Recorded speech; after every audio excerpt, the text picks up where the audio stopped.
Halo, pada kesempatan kali ini saya akan membahas tentang sindroma distres nafas pada neonatus.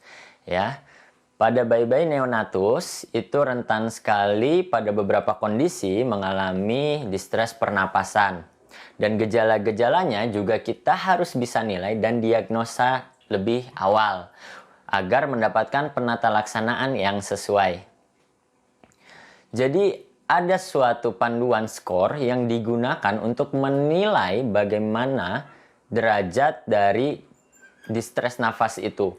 Dan juga bagaimana seorang pasien bisa jatuh ke dalam kondisi gagal napas berdasarkan dari gejala-gejala yang muncul saat kita memeriksa pasien.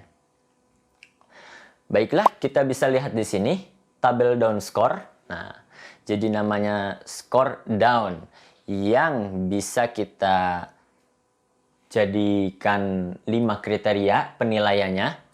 Jadi ada kriteria yang pertama adalah pernafasan, di mana pernafasan yang terjadi itu kalau 0 skornya itu kurang dari 60 per menit.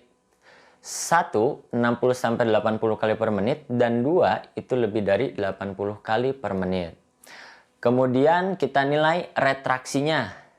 Retraksi dinding dada, jika tidak kita temukan pada pasien, maka nilainya 0. Retraksi ringan, jika retraksi tersebut hanya muncul pada bagian dinding dada di bagian atas atau bawah leher, itu retraksi ringan. Akan tetapi jika berat, itu sudah sampai bawah, bahkan hingga di bawah prosesus xiphoideus akan terjadi retraksi. Dan yang ketiga adalah cyanosis, teman-teman. Nah, cyanosis ini jika kita tidak temukan 0, kalau kita coba pemberian O2 dan ventilasi yang adekuat ternyata hilang, 1, walaupun sudah kita berikan secara menetap dengan pemberian ventilator, masih cyanosis, berarti 2. Dan yang selanjutnya adalah air entry, masuknya udara. Kita bisa menilai masuknya udara melalui auskultasi pada dinding dada pasien. Nah, jika udara masuk secara bilateral keduanya baik, maka nilainya 0. Jika penurunan ringan udara yang masuk, hanya bagian atas saja yang terdengar, tidak sampai bawah, maka 1.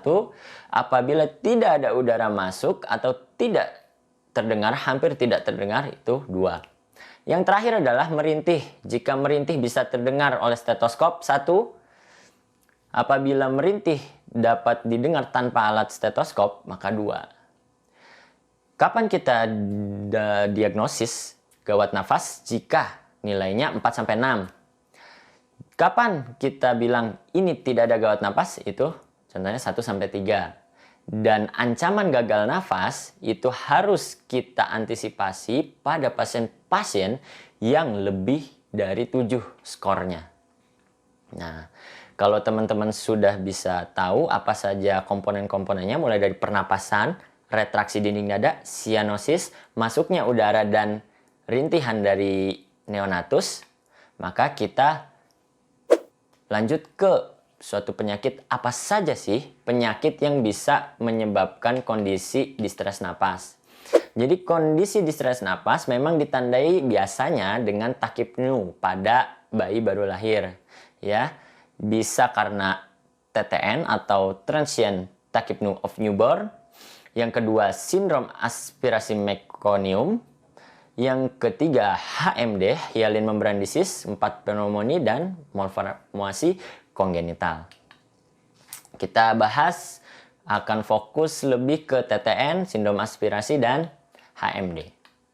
Nah, dari TTN atau transient tachypnea of newborn, itu definisinya ya kita bahas. Yang pertama adalah kelainan respirasi yang tampak sesaat setelah persalinan pada bayi baru lahir, ya. Baik itu yang matur atau prematur biasanya.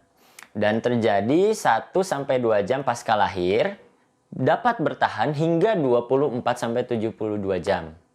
Bagaimana kita menilai bayi-bayi siapa saja yang beresiko terhadap TTN ini atau transient tachypnea of newborn? Yang pertama, jika lahirnya di usia kehamilan kurang dari 39 minggu. Yang kedua, ini merupakan kata kuncinya yang biasa sering muncul di soal, lahir secara sesar. Yang ketiga, lahir dengan ibu DM, fetal distress, dan partus dengan kemajuan yang cepat.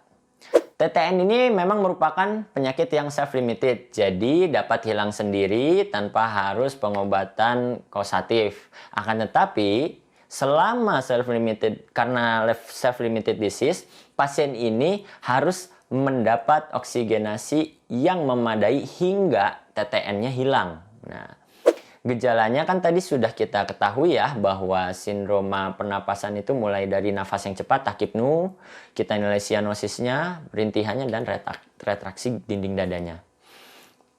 Nah, biasanya ketika kita lihat radiografinya, biasanya ada cairan di paru-paru bayi berupa kongesti dan wet lung. Itu disebutkan di soal, biasanya ada kongesti atau wet lung dari hasil radiografi toraksnya.